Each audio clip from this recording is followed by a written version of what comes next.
Yo, what's going on, y'all? Welcome back to another episode of Hashtag CB99 Talks. I'm Combo Breaker 99, and I'm back with another episode with y'all. This ain't gonna be a real long episode because I'm actually on the go, so I'm doing this show on the go. Actually not in my office, so I don't really have time to, actually put everything together this time. Just some things that I wanted to discuss with y'all. Y'all see the picture here. It's fight week coming up once again, and we got some good fights coming up. Friday we have LFA. Then we have the Invicta FC card on Friday. Then, of course, Saturday we have the flyweights coming up. 3 flyweight fights, which I talked about on a live stream. But just want to go back and talk about the Valentina Maia fight just a little bit. Is it a challenge or is it a mismatch? Can Maia pull off the upset? Just some certain things like that. And the main topic I wanted to talk about, too, is after seeing the strawweight fights last Saturday, this topic just kind of popped in my head, especially after watching Corey McKenna and Kay Hansen. Real quick, I just want to talk about commitment, and why it's important to stay, committed to yourself in this fight game. If you have you fall off that path, you can just lose it. So just a real quick topic there, and a little bit of topic, talk on the Bob Arum and Bud Crawford topic. I want to talk about that, and of course, give y'all the highlight finish for this episode as well.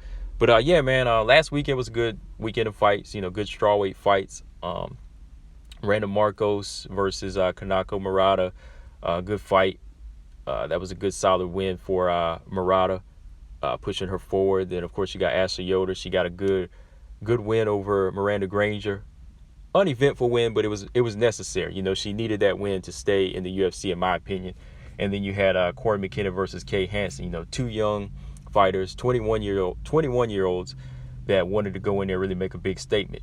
But what I wanted to just bring up about this fight, and just like I said in general, my topic today is commitment, is the fact that after watching Corey McKenna and Kay Hansen, throw down, and then of course shout out to Robert Henry because he brought this up in a video about a pre-fight interview with Corey McKenna, where she brought up the fact that she didn't want to steal Kay Hansen's shine.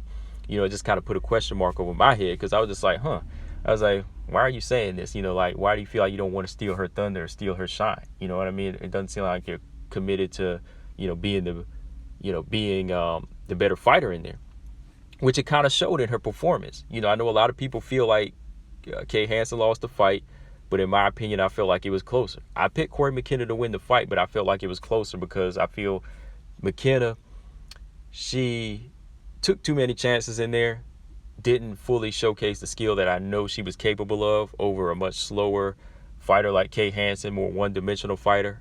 I mean, this fight could have been one-dimensional, where it could have been a fight where she just picked her apart from the outside, but instead she was meeting her in the middle, giving her too many chances to clinch with her.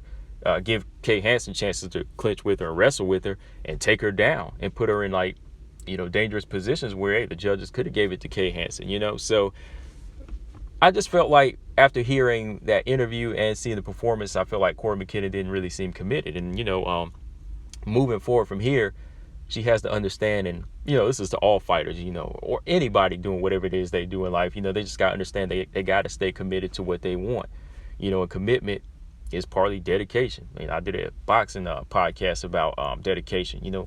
I feel like whenever you want to do something for yourself, you really have to stay committed. You can't let anything distract you. And I feel like one of the distractions for Corey McKenna going into this fight was being worried about stealing her thunder, stealing Kay Hansen's shine. You know what I mean? Because she said that. She said, I don't want to steal her thunder. Maybe she meant something else by it. If she did, hey, tell me what she meant. But from hearing her say that, it just made me feel like she wasn't ready to, make that big statement and dominate an opponent like Kay Hansen and get her out of there, because, Kay Hansen is kind of seen like the UFC favorite. But at the same time, you're there for the same thing, So that's why you get to the UFC. That's why you do martial arts, or that's why you compete in martial arts, is because you want to be the best. So moving forward, I feel like fighters, they just have to stay committed to themselves. They have to make that commitment to say, I got to stay on this path. I can't get distracted by, money. I can't get distracted by women or men, or I can't get distracted by the cars, the fast life. But you also can't get distracted by another opponent's feelings.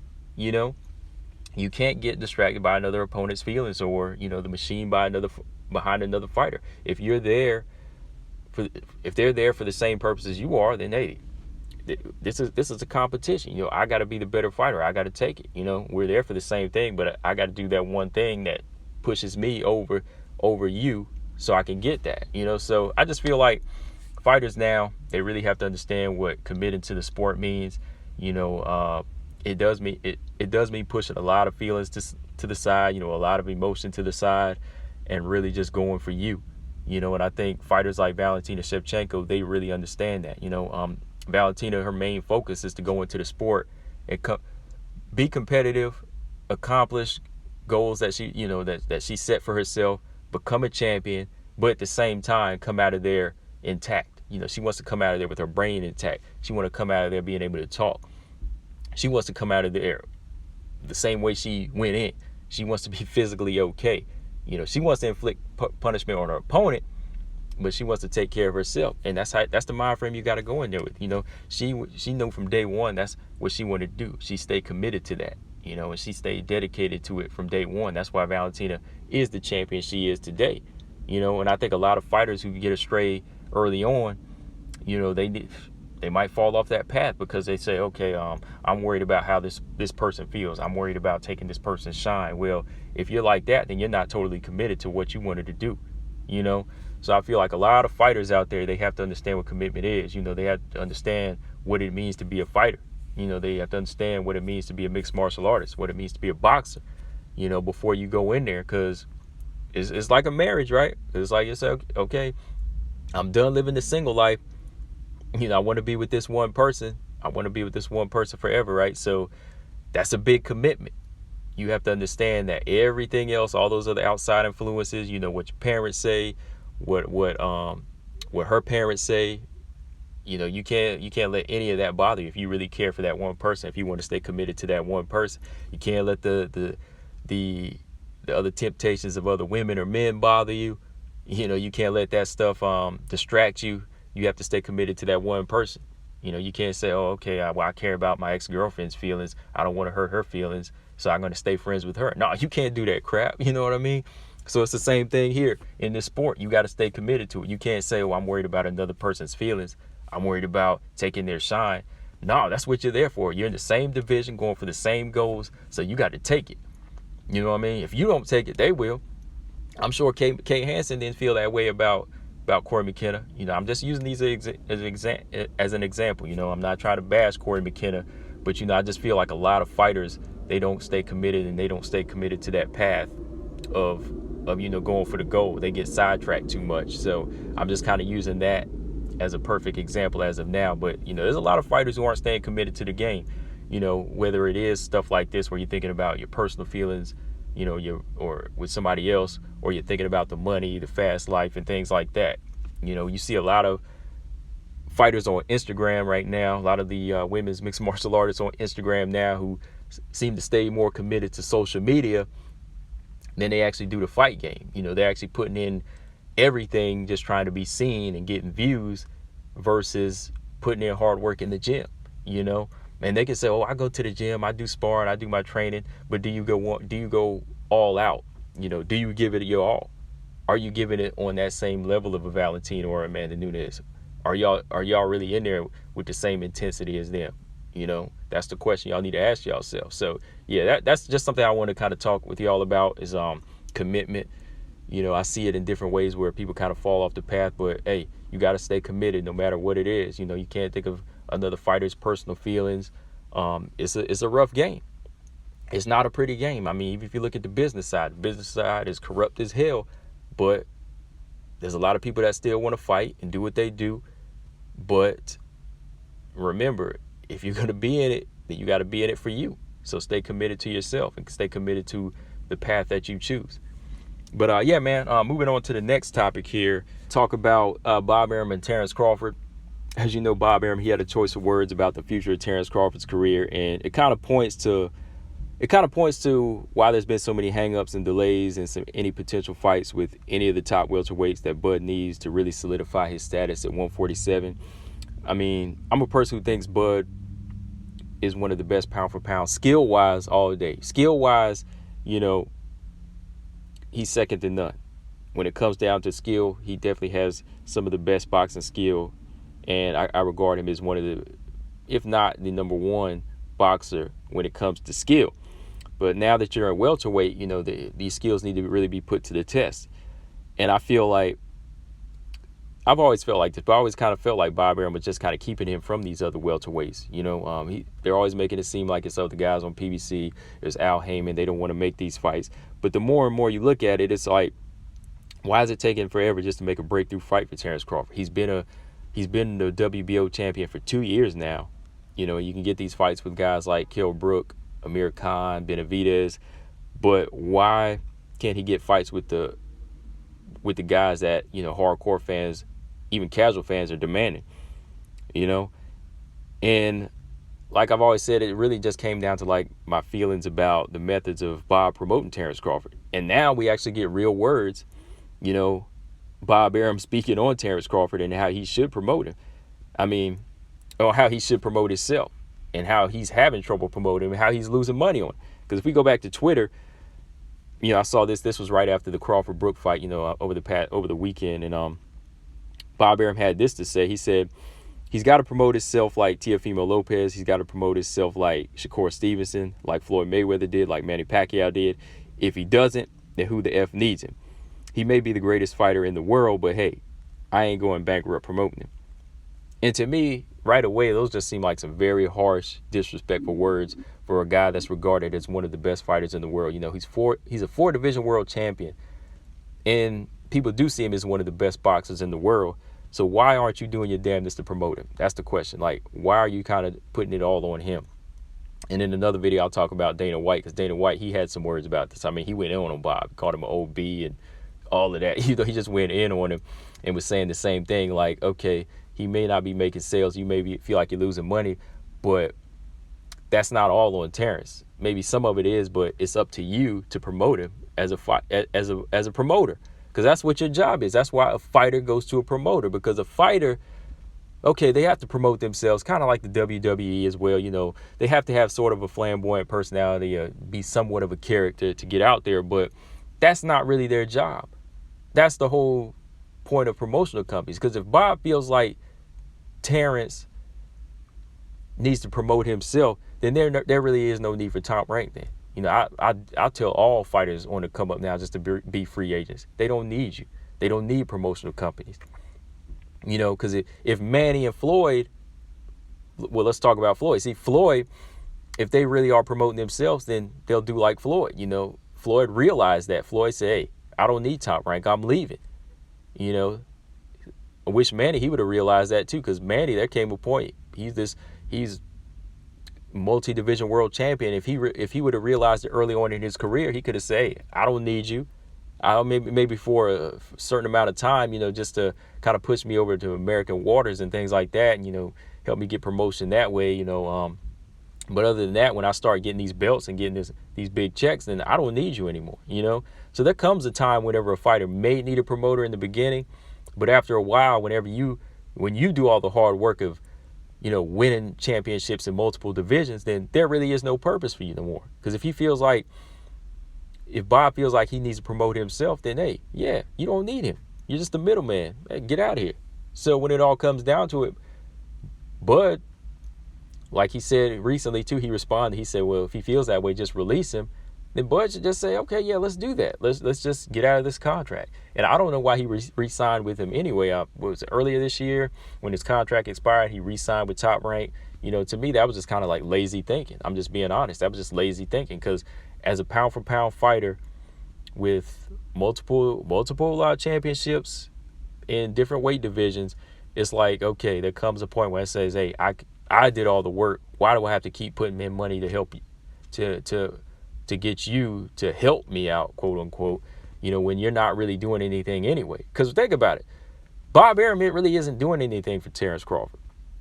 You know, he isn't really doing anything besides putting him on ESPN, where, you know, everybody wants to see him over on PBC. You know what I mean? So he's not really doing anything for him. I mean, when it comes to Lomachenko, they're in similar situations. Okay, Lomachenko, he's also not a personality, but for some reason, Bob really wants to push him, right? It seems like Bob really knows how to push a Eastern European fighter. I mean, even without the personality, like Lomachenko, he'll still go out of the way and say Lomachenko is the best fighter since Ali, which we know is not true, but he'll still say some crazy stuff like that to put a lot of his fans' eyes on him, you know what I mean? To really help build up his fan base. But whenever it comes to somebody like Terence Crawford, he says stuff like, oh, I'm losing money. He'll say like, oh man, I don't want to go bankrupt with this dude. Like, he also said this: the question is, do we want to keep him? I could build a house in Beverly Hills on the money I've lost on him in the last 3 fights. A beautiful home. Nobody questions Terence Crawford's innate tremendous ability. By beating a naturally bigger guy in Brook decisively, that is a big statement that he's making. The question is, does it pay the bills? Well, look, you can have the greatest opera singer in the world. If the fans don't support it, you're out of business. Okay, so yeah, we know that. And I was just likening that to that before when I thought of how Bob promotes him. And then when I was like, okay, Terence is doing all the work, really, because he's winning the championships. He's not actually getting pushed out there, like if he really had a committed promoter. So there came a point when I said, oh, Terence Crawford needs to be a free agent because he's not getting the right push anyway. So what he's saying, it works like that with record companies, but with boxing, when a fighter has a belt or belts, all eyes have to be on him because he has something other boxers want. You know what I mean? So he can't really, it's similar to the record company business, but at the same time, it's not. So when Bob Arum puts him in a championship fight with Jeff Horn and he wins that belt, okay, Terence Crawford has something everybody wants. This ain't music. So if the music's bad, nobody's going to listen. But if the music's good, people will listen. But in this situation, the fighter, whether his personality is loud or quiet, people are going to want to fight him because he has something. He has that belt. He's got that championship belt that somebody's going to want.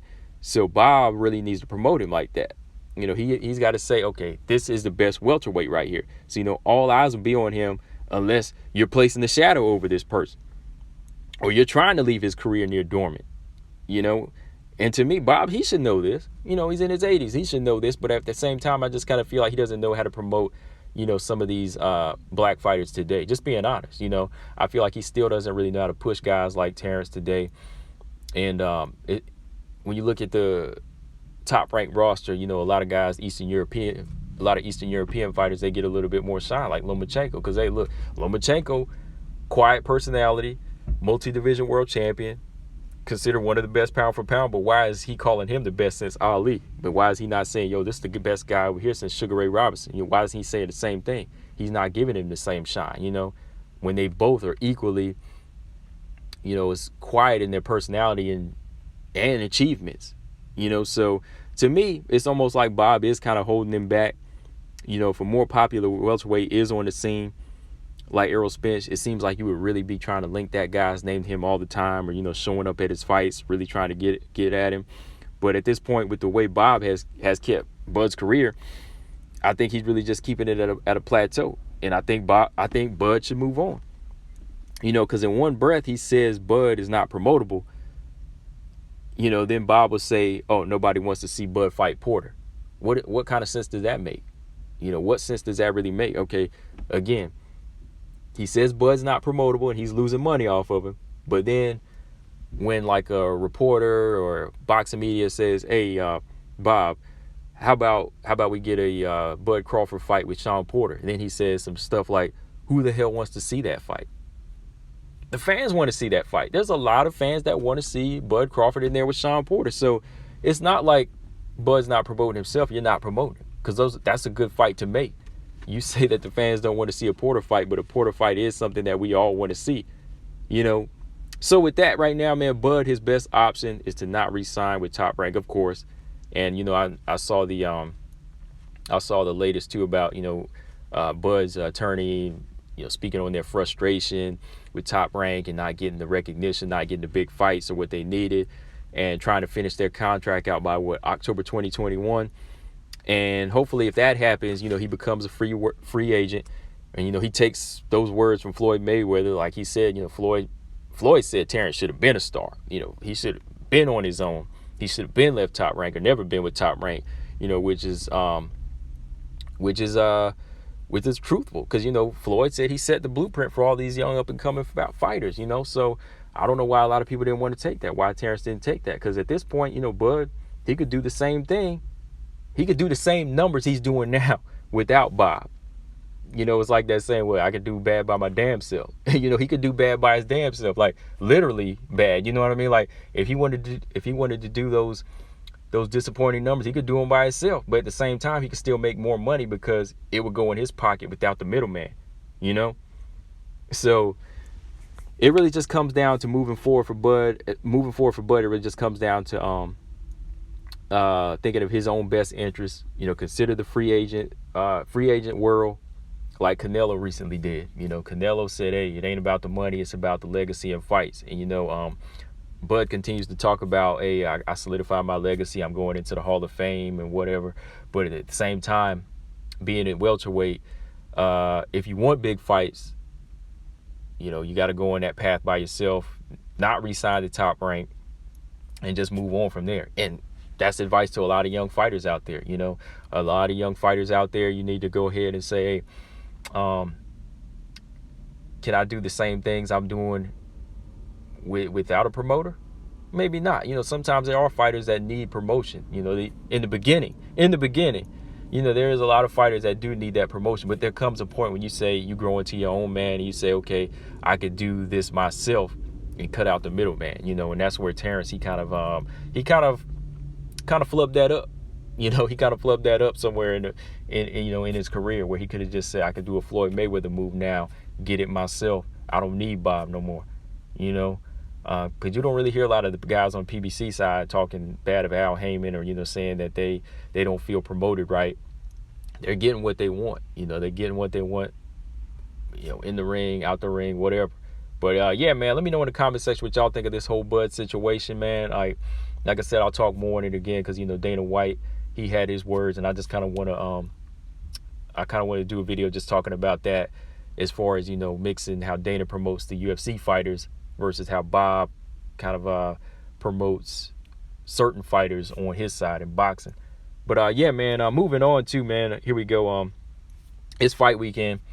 Valentina versus Jennifer Maia. Not going to spend a long time on this. Like I said, I talked about it on live stream already. But going forward here, shout out to Jennifer Maia. I was just looking at the little UFC type countdown video on YouTube last night, and just kind of seeing Jennifer Maia, speak of getting this title shot, upsetting JoJo Calderwood and setting this up for herself.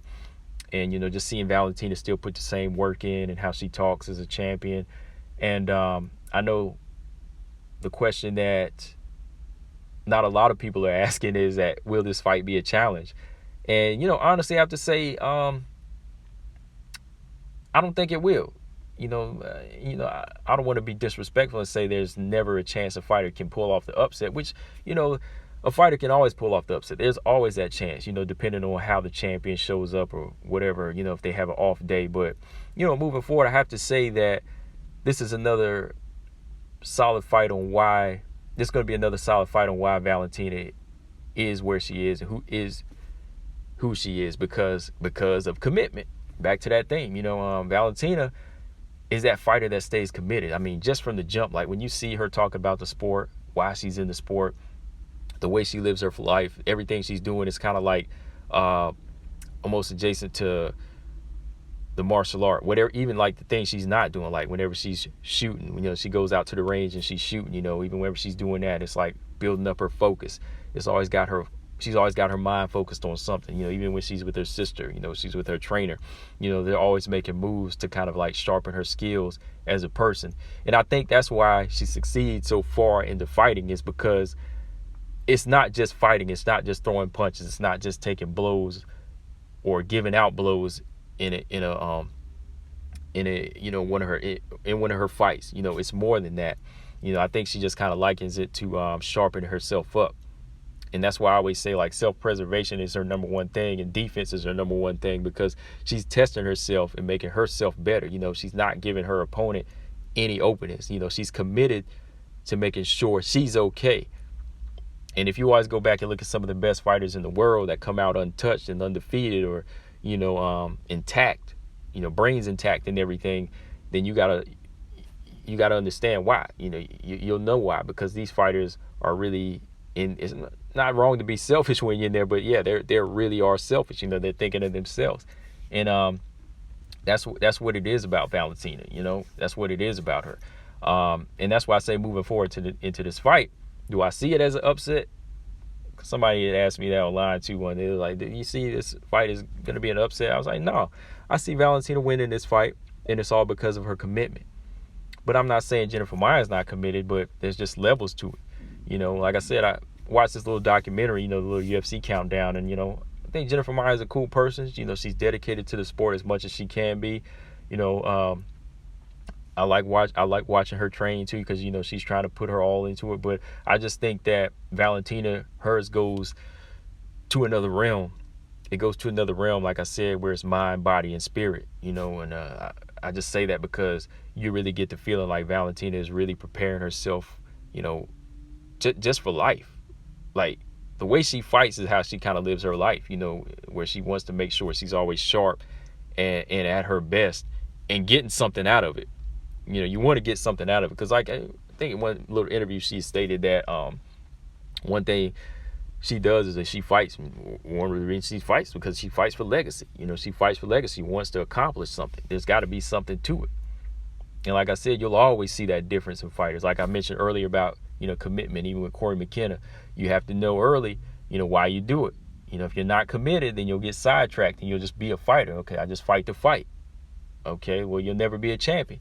Valentina, she wants to be the best, so it's all focused on her. It's all committed to her. Everything she's doing, she stays committed to it, and that's why she's champion. But yeah, like I said, I still think this is going to be a solid, dominant win for Valentina.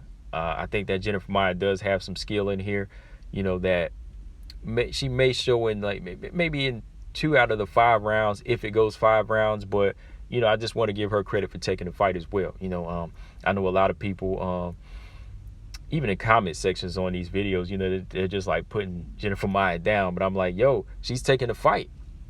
She's taking the fight, and that's part of winning the battle right there. That's giving yourself a chance at winning the belt by getting in there. She wants to take that chance. So she's closer to the belt than JoJo is. She's closer to the belt than Roxanne is.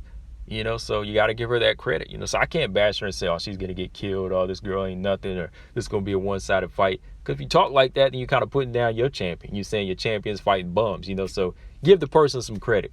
Because all the people that are putting Jennifer Maia down will get their ass kicked by Jennifer Maia. Let's put it that way. So credit to the warriors that actually want to do it. Credit to Jennifer Maia. And again, for everybody saying Jennifer Maia going to get her ass kicked because she ain't no good. It's people just saying, oh, she ain't good or she sucks. Y'all will get y'all ass kicked by Jennifer Maia, and that's to the men too. Just being real. But like I said, I feel like Valentina's just levels above her, levels and levels above her, and she is gonna win this fight. And it's all to staying committed. But yeah, man. Moving on. Here we go. Highlight finish of the episode. Highlight finish of the episode goes to Carrie Melendez from last Thursday, Bellator 252. Her first round submission via rear naked choke over Emily King. If y'all don't know, I already did my post-fight analysis of that. I just wanted to give Carrie Melendez this spotlight today for this episode. Carrie Melendez, she went in there and just dominated with her stand-up. She dominated with them straight right, beautiful straight right hands down the pocket, really knocking Emily King back, who had no defense. Cracking her with those right hands as she came in. I heard one of the commentators say she got her head knocked back like a Pez dispenser. Common thing, but yeah, it did look like a Pez dispenser at one point. When that right hand cracked her in the chin, Emily King looked like a Pez dispenser because she ate that right hand. But she just kept eating these right hands in this fight, storming right into Carrie Melendez's work zone. And then after that, there was some points where she switched levels to the body, tagging Emily King straight to the body in that first round. Then she stung her with another right hand to the body that hurt her, had her reeling back. She finished it off with a knee to the body, dropped Emily King, jumped on the back, locked in that right arm up under the neck, got the rear naked choke, made Emily King tap. So yeah, very solid performance by Kerry Melendez. She's got power in both hands. She's now 5-0, and moving forward, I think that she's going to be I think she's going to definitely be a danger, a threat to some of these other up and coming Bellator fighters in her division. But yeah, man, shout out to Kerry Melendez. Just wanted to give her that highlight finish for this episode. But yeah, man, that's pretty much all I got on this one, man. Like I said, I'm looking forward to this fight weekend coming up. We got the Invicta FC card, 8 o'clock tomorrow, 8 o'clock Eastern time tomorrow on our UFC Fight Pass. Then at 9 o'clock Eastern time is the LFA 95 card. So check both of those out on the UFC Fight Pass. So I'll be going back and forth, but I'm going to really be focused on the I just blanked out. I'm going to really be focused on the Invicta FC card. Yeah. But yeah, guys, like I said, man, for this episode, I just wanted to speak on committing. And same with life, man. Whatever it is you're trying to work on or whatever it is you're trying to get better at, I'm even telling myself this, is that you got to stay committed to it. You can't let any other distractions get around you. Whatever it is you're working on, like if it's this channel I'm trying to stay on the grind with, I'm staying committed to it. I can't let other outside distractions keep me away from it or worried about what other people are saying about the channel. Like if they don't like it, or if other people are doing, stealing stuff, like then I just got to say, oh, I got to keep doing me. I got to just stay on that straight path. Stay committed. So whatever it is you're trying to do in life, that's to my subscribers, that's to the fighters out there, anybody doing whatever it is that they want to do, for real, just stay committed. But yeah, man, that's all I got on this episode, guys. Like I said, I'm on the go, just dropping this episode in with y'all. I'm gonna put it out tonight as I get on the grind here. But yeah, man, make sure y'all follow and subscribe here on my YouTube channel, of course, thanks to my new subscribers. Follow me on All Boxing Everything Instagram. That's for all the boxing fans. Like I said, I'm gonna start doing more boxing videos on this channel. I'm calling them All Boxing Everything segments. So yeah, this is gonna be a channel with MMA and boxing talk. It's combat sports. It's gonna be boxing and all that. So right here, but me and my partner's channel, the Jab Effect, make sure y'all subscribe to that YouTube channel and subscribe to the Jab podcast. I post that on some of my videos. Just subscribe to it. If get into boxing, check out the Jab podcast. It's on iTunes, Spotify, Google Play, Stitcher, SoundCloud, all of that, man. But yeah, man, definitely gonna come back with some more videos this weekend. Like I said, I just want to drop this in on y'all, but still some more things I want to just talk about with y'all, man. But like always, man, whatever it is you're doing, stay committed to. I'm out, guys. Combo Breaker 99. Make sure y'all subscribe. Peace.